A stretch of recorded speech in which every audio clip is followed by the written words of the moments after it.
Sejam muito bem-vindos a mais um Pitch Doc, o seu episódio extra aqui do Pop Doc, em que a gente mergulha em um álbum, em um projeto. Hoje, como vocês viram aí na capa, a gente vai falar um pouquinho sobre a Ray. Mas antes de eu começar a falar um pouquinho sobre a Gatuxa, vale dar aqueles recadinhos para vocês, seguirem lá nas redes sociais, @DocPopcast, que é importante. É bom para você ir lá, clicar na arte desse episódio, poder avaliar com a sua nota, com o seu comentário, se você concorda ou discorda da gente. Aproveita aí na sua plataforma de áudio e já deixa aquele coraçãozinho, já deixa aquela estrelinha, já avalia esse episódio e aproveita e pega o link, manda para aquele seu amigo que é fã ou aquele que também não é tão fã assim e vai querer também xingar o projeto ou não, como meus companheiros aqui de podcast. Acho que é isso, né, amores? Importante lembrar, esse episódio aqui tá saindo na segunda, mas quarta-feira tem um episódio regular para vocês. E se você é apoiador, toda sexta-feira tem um episódiozinho da gente comentando as fofocas, falando atrocidades sobre o mundo pop e suas indústrias e fofocas. Semana passada a gente estava comentando para apoiadores aí o fato da Rebeca ter ou não furado o olho da Poca. Quer entender um pouco mais disso? Vira apoiador com o link aí no descritivo que você vai saber de tudo o que acontece. Apenas temas extremamente relevantes para você. Bom, viemos aqui hoje para falar do novo álbum da Ray, que se chama This Music May Contain Hope, que é o álbum aí que parou o Twitter, opiniões muito divididas. E hoje, aparentemente, no nosso podcast, a gente também terá. A começar pela capa horrorosa, mal feita. Né? Design gráfico é a minha paixão. Deixa ele começar. Ele tá saiu pra falar. A capa desse álbum da Ray, já veio enxurrada de críticas, né? Porque ô capinha feia, né? No nível da capa da Doja para o da Ray, que da Doja já é feia, da Ray ficou pior ainda. A gente tá tendo aí uma fase ruim de capas da música pop. Então, porque ninguém liga mais pra capa de álbum, pelo amor de Deus. Ninguém liga mais pra capa de álbum. Disse o gay. Ai, não, gente, pelo amor de Deus, eu falei, ninguém liga mais pra capa. Parece que o sentido da capa se perdeu, né? A outra, essa semana aí, já tá postando enquete pros fãs escolherem a capa. Isso pra mim é uma coisa completamente... E as 3 opções são péssimas. Uma coisa que não é coisa de artista, entendeu? Mas não, tudo bem, tudo certo.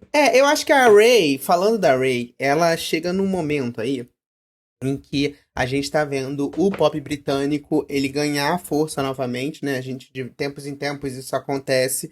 A gente chegou a fazer até um episódio, inclusive regular aqui na semana, falando sobre o pop britânico. A gente tem aí a Olivia Dean. E a Ray, eu acho que é o segundo álbum dela, né? O primeiro álbum dela foi uma coisa mais focada, talvez, ali no mercado britânico. E eu acho que esse segundo, ele já consegue ser almejando, talvez, ali um mercado internacional, um mercado norte-americano. Ela fez parceria com gravadora. Então, a gente tem ali uma diferenciação, né? E aí, a primeiro momento, veio Where's My Husband, que é o grande hit desse álbum, e arrisco a dizer que é o maior hit. Eu acho que não vai ter outro hit que vá superar Where's My Husband, mas eu acho que esse single, ele preparou a gente para uma coisa completamente diferente. Eu acho que ele trouxe uma expectativa de que viria uma coisa, de repente veio outra completamente diferente. Não que não seja coeso com Where's My Husband, mas realmente criou uma expectativa ali completamente errada.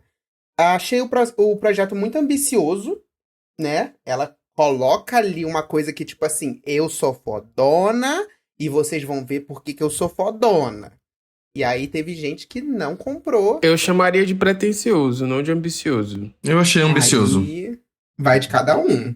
Mas por que você achou pretencioso? Vai, Santana. Você quer falar mal dela? Já prometeu nota baixa no WhatsApp? Eu achei pretencioso porque, assim, eu adoro a Ray. Em primeiro lugar, o Escapismo é um disco pop do caralho, muito bom.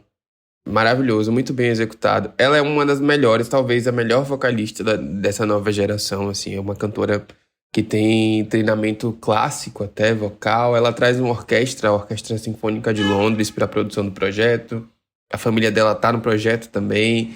Assim, ela é uma compositora absurda que já escreveu para todo mundo, para Beyoncé, Pro Frequency, ela tem faixa que ela escreveu pro Frequency, ela escreve para absolutamente todas as pessoas na indústria há muito tempo. Então ela é uma compositora tão virtuosa quanto ela é uma vocalista. E o disco é tecnicamente impecável, isso aí não tem pra onde correr, assim. Tudo muito afiado, as melodias, os arranjos, a produção vocal. Só que ele é chato. Ele é insuportavelmente chato. Pra eu terminar esse disco, eu tive que voltar nele umas 4 vezes. Assim, primeiro que ele tem 17 faixas, mais de 1 hora de duração. E eu acho que a gente tá um pouco saturado de discos tão longos, assim, na música pop. Depois do... Assim, acho que, sei lá, funcionou com Renaissance, funcionou com Cowboy Carter até a segunda página, e aí depois de um tempo a gente ficou meio cansado, sabe? O SOS mesmo é um disco que tem, sei lá, quase 20 faixas também. E aí fica cansativo quando o disco ele não tem... Não sei, ele não tem uma construção melódica que passeia por diversos lugares, sabe? Eu acho que para um disco ser longo ele tem que começar de um jeito e de repente ter uma virada, depois ter uma outra virada, depois no final já ser completamente diferente ali do começo, para você se manter entretido. E eu acho que esse disco ele fica ali no mesmo lugar o tempo inteiro. Ele só vai melhorar um pouco ali nas 7 faixas finais, que ela dá um pouco mais de elas chamaria de mid-tempo, que as faixas ficam meio ali naquele lugar, né, um pouco mais mid-tempo.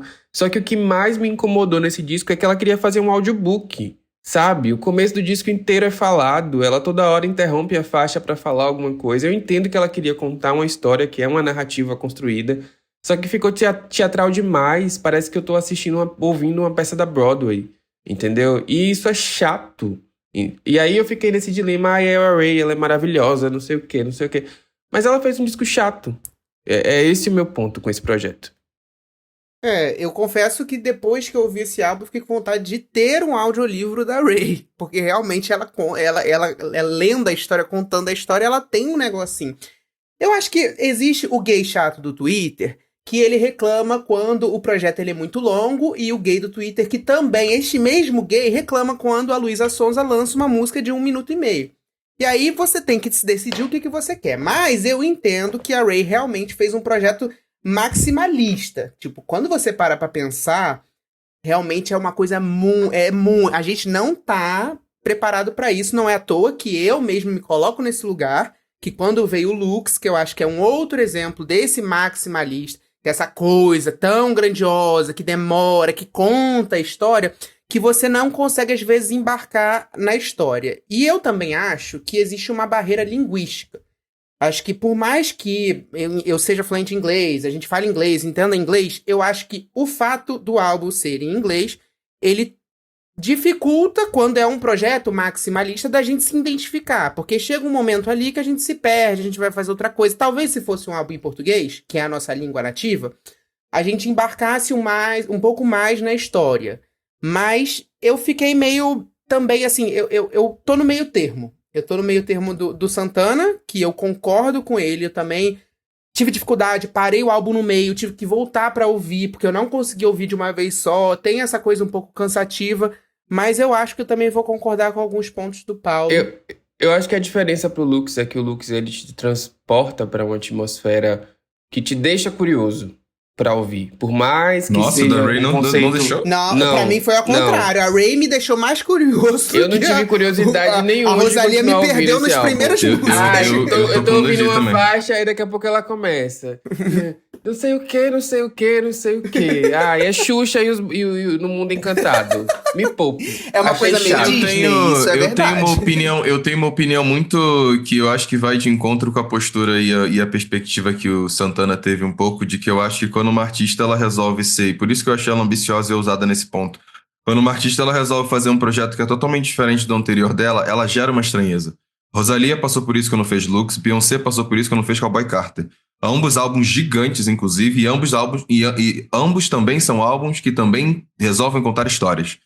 Acho que, principalmente quando a gente olha para Ray, que a gente olha para Rosalia, e aqui na perspectiva do que foi o projeto delas antes desse de agora, no caso, o Motomami antes do Lux, né? E o da Ray, que eu esqueci o nome agora do projeto, antes desse do This Music May Contain Hope. São projetos que eles... 21st Century, isso.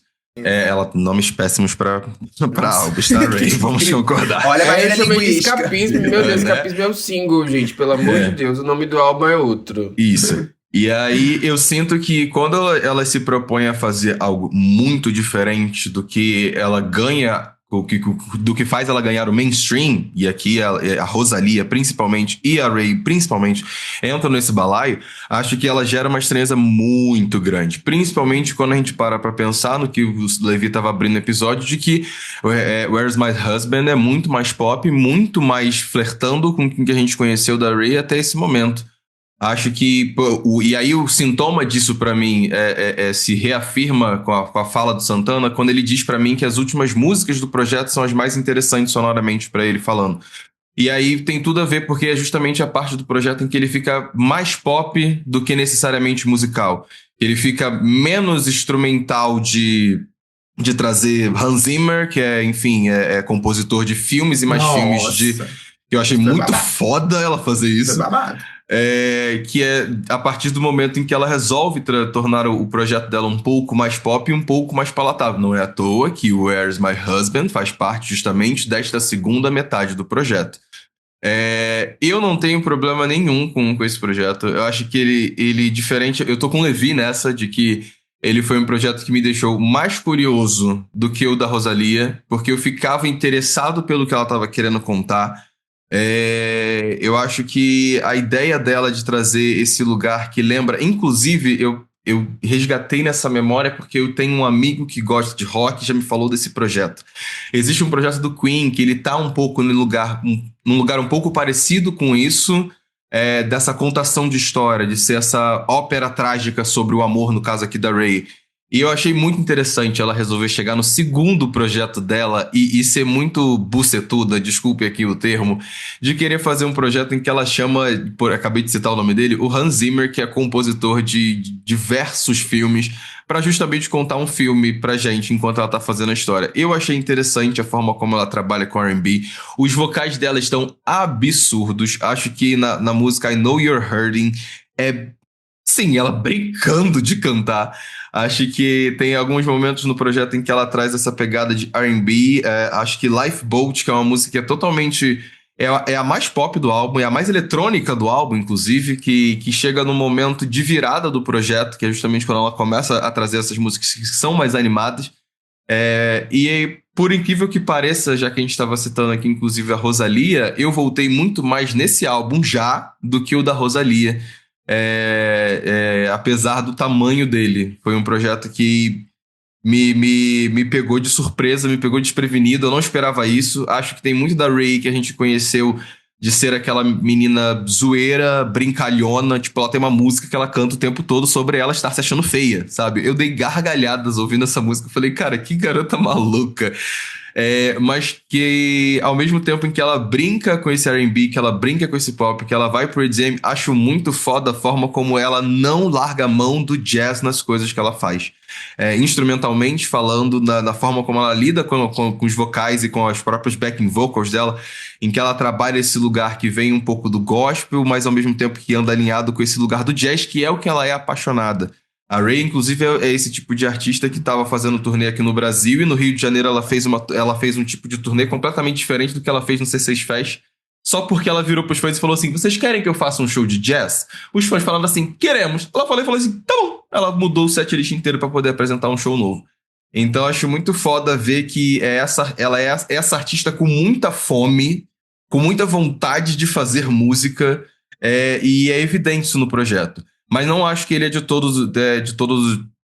Não acho que ele é de todo incrível, né? Acho que é isso que eu quero dizer, porque eu sinto que tem momentos que ela poderia ter tirado algumas músicas. Não acho que ele precisaria ser tão grande assim. Acho que ele poderia, de fato, ser menor, para se tornar talvez um pouco mais palatável para as pessoas, não sei.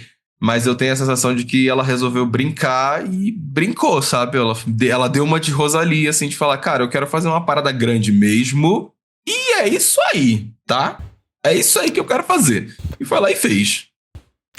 Abusada. Às vezes eu fico pensando que essa é uma geração, eu vou criticar agora todo mundo, uma geração que valoriza demais liberdade artística e não pensa em estratégia. Porra, a Beyoncé foi fazer disco grande e ousar lá pelo 5º disco, gente. Você tá no 2º disco, você acabou de ter o primeiro hit da sua vida, aí você vem com um álbum com sonoridade totalmente diferente, pouco palatável para o grande público. Tipo, aí depois não adianta reclamar que flopou, não.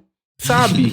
Por isso que eu gosto da Tyla. A Tyla vai o Grammy, vai rapar o Grammy. 300 faixas ali na mesma sonoridade. E é isso, ela tá construindo a marca dela, construindo o engajamento dela. Cada música que ela lança faz mais sucesso que a anterior. E vai ter um momento que ela vai precisar realmente se libertar artisticamente e ir por uma outra direção. Mas esse não é o momento. Será que esse era o momento da Ray lançar um disco chato? Acho que eu já falei chato uns 20 vezes. É porque eu queria reforçar que ele é chato. Não é chato. Não acho que ele seja é denso, chato é um também. álbum Ele é denso. denso. Isso. Você precisa ter paciência, sentar, ouvir com calma. Não é Ou que seja seja, chato. Ela é artista, ela vai rapar o Grammy, não tenho dúvida nenhuma. Então, também acho. assim, o Grammy vai pagar um pau pra ela fudido. Ela vai rapar Será que vai? bando de... Vai, amor, vai. Eu acho vai. Acho que o comparativo que você fez, acho que faz até sentido, mas eu sinto que é uma questão de postura de persona mesmo pra mídia. Você para pra pensar no lugar que uma artista que ela tá querendo se colocar musicalmente como uma pessoa estudada, digamos assim, sabe? Eu quero me colocar nesse lugar de ser uma artista que pesquisa, que é aprofundada, que conhece tudo, né? Que é um pouco do que a Rosalía também fez no projeto dela. Eu acho que faz sentido. E aí, quando você vê para um lugar que é uma artista que tá querendo se reafirmar num gênero, não necessariamente ser ousada, e aí cai naquele lugar do público tá um pouco cansado de achar que ela vai fazer sempre a mesma coisa, que é o caso da Tyla, eu acho que é diferente, sabe? É a postura de artista mesmo, de imagem. Imageticamente falando, você consegue imaginar a Ray com uma orquestra e flertando com esse lugar mais erudita da música, sabe? Do que necessariamente o que a Tyla quer pra ela, que é muito mais um pop palatável e o pop farofa que a gente já conhece, saca? Eu acho mas que talvez eu concordo, o defeito denso. disso tenha sido Where's My Husband, né? Como se ela tivesse lançado o Single Ladies e o Single Ladies estivesse no The Gift. Tipo assim, aí ela veio com The Gift. Aí você, tipo... Eu não entendi, né? Mas excelente vamos comparação. que vamos. Eu acho que foi um pouco disso. Mas quando você para pra ver, assim, mas pra a pensar... Beyoncé não precisa fazer um audiobook pra contar uma história. Eu acho que a Beyoncé... Olha... Eu acho que eu discordaria... Nunca precisou. Precisou sim. O The Gift o é um audiobook. Eu acho o The Gift fazer tem um diversos... Amigo, o The Gift tem diversos momentos de textos falados. Exatamente. O The Gift tem uma trilha sonora de filme. O The Gift, ele tem músicas inteiras de quase 1 minuto e pouco que eles são falados. O Cowboy Carter também. Tá bom.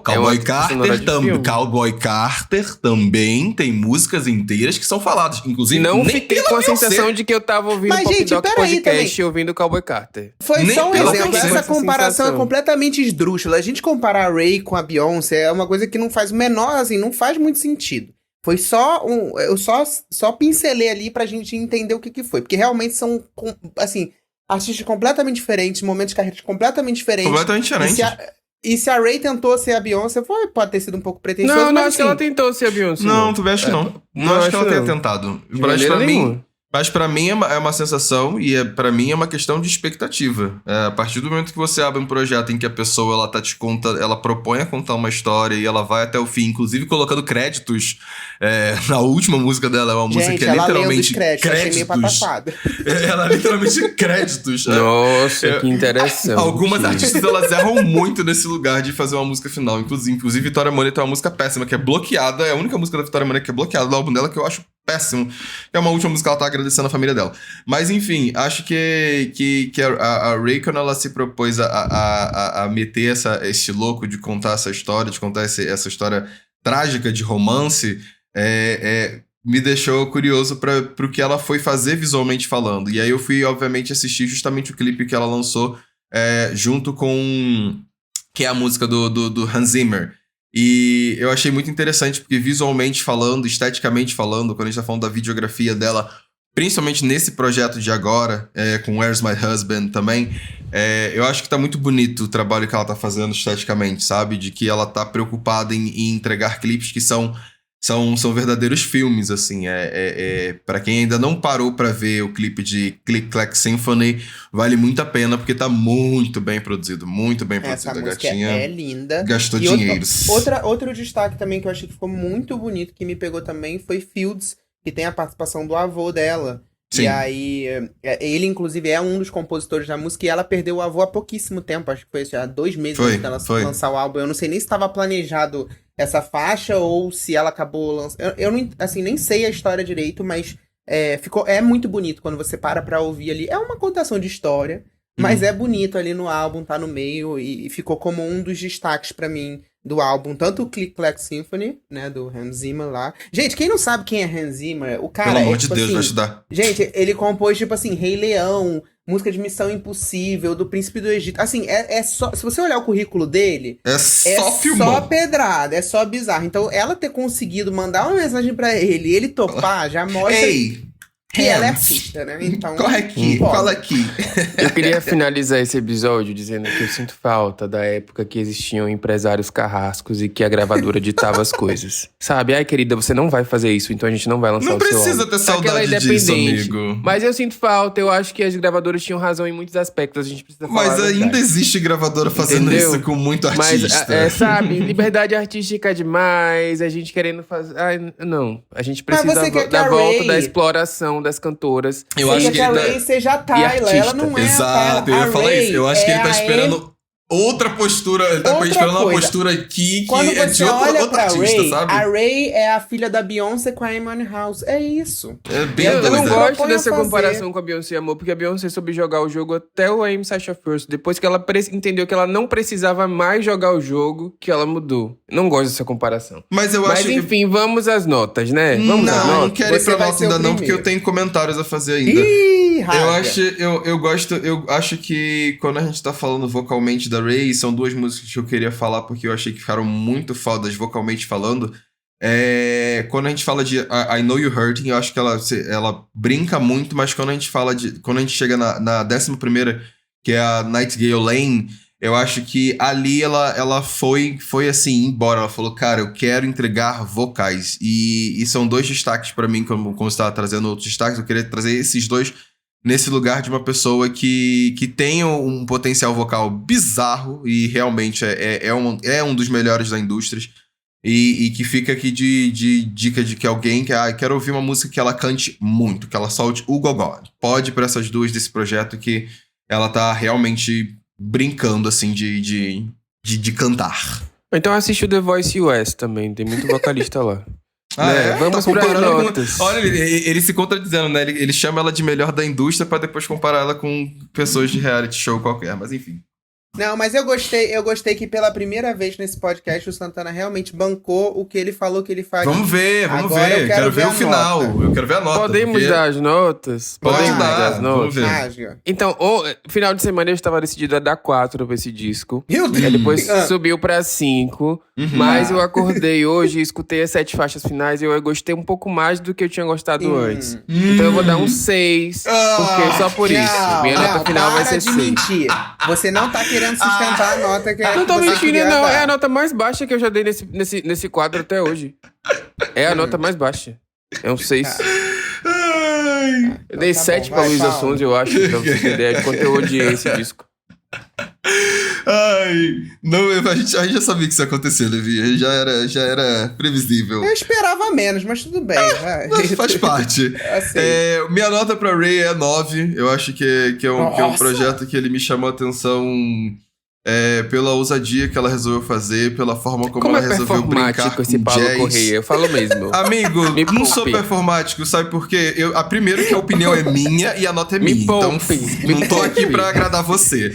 E segundo, que eu fui pensar nesse 9 muito no lugar da forma como eu também encarei o projeto o Lux da Rosalía.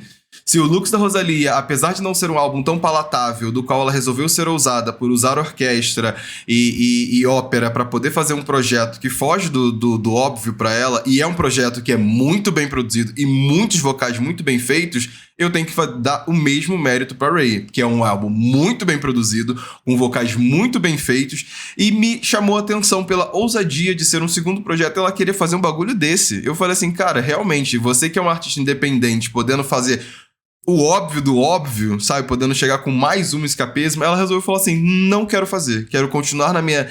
Tanto na minha pegada de jazz, na minha pegada de R&B, e continuar sendo esse lugar de brincar com a música da maneira que ela sempre demonstrou querer brincar, inclusive liricamente falando. Então sim, pra mim esse álbum da Ray é um 9, justamente por esses lugares que me despertaram mais interesse, inclusive, de retornar nele do que o álbum da Rosalia. Então, tipo, não tinha porquê eu dar uma nota mais baixa do que o álbum da Rosalia. Bom, com certeza eu estou no meio disso tudo. Então eu vou dar um 7,5 pela ousadia dela. E por ser artista, eu acho que merece um 7,5. Não acho, enfim, só pra amarrar o que eu falei, não acho que o álbum seja ruim. Acho que é um álbum que talvez eu não vá revisitar várias vezes. Mas ele tem ali a sua artisticidade, eu acho que merece ali pelo trabalho. Eu acho que é um álbum bem feito. O que se propôs a fazer fez bem, então um 7,5 é até uma nota baixa pro que ele entrega. Mas quando eu quiser escutar Hans Zimmer, eu vou assistir filme. Filme da Disney. Falando Exato. Isso. Não, gente, ela já fechou aí pelo menos os 3 contatos com o Disney Plus. Porra, com certeza. Próximos live action já vai ser tudo Ray. Eu não tenho dúvida disso. Não tenho dúvida disso, cara. Eu tenho certeza que a galera deve estar olhando e falando assim, nossa, mas caramba, e se ela fizesse uma trilha sonora pra gente? Já Sim, vai aparecer aí. Vocês podem esperar que venha aí, com certeza. Juro. Participou do The Gift, já tem aí com certeza contratos assinados pros próximos live action, né? E é isso, gente. Espero que vocês tenham curtido. Obviamente vocês vão discordar porque as notas estão super discrepantes. E aí eu quero saber de quem vocês vão discordar. Se é do Santana, que bancou a nota dele pela primeira vez na história. Com certeza que vão concordar comigo, ou amor. o Paulo, com certeza. Que é performático. Eu tô no meio termo, mas vocês não vão discordar de mim porque tá no meio aí do negócio. Não se considera, não se comprometendo. Pela primeira vez, não fui Simon Cowell. Caralho, loucura, pela primeira vez. Acontece. Olha, gente, quarta-feira tem mais um episódio pra vocês. Esperamos vocês lá também. Não se esqueça de comentar aí sua nota, o que você achou. E mandar esse episódio para alguém que é fã da Ray ou que, tal qual Santana, não gosta tanto dela assim. Não, eu faça seus pedidos. Faça seus pedidos para os próximos Top Docs, porque vão vir aí Albums of the Year. Luísa vai lançar, façam seus Anitta pedidos, vai lançar. porque Xande Levi já tava querendo fazer outro disco da Luísa Sonza. Então, por favor, gente, pede, senão vai ter que ser Luísa de novo.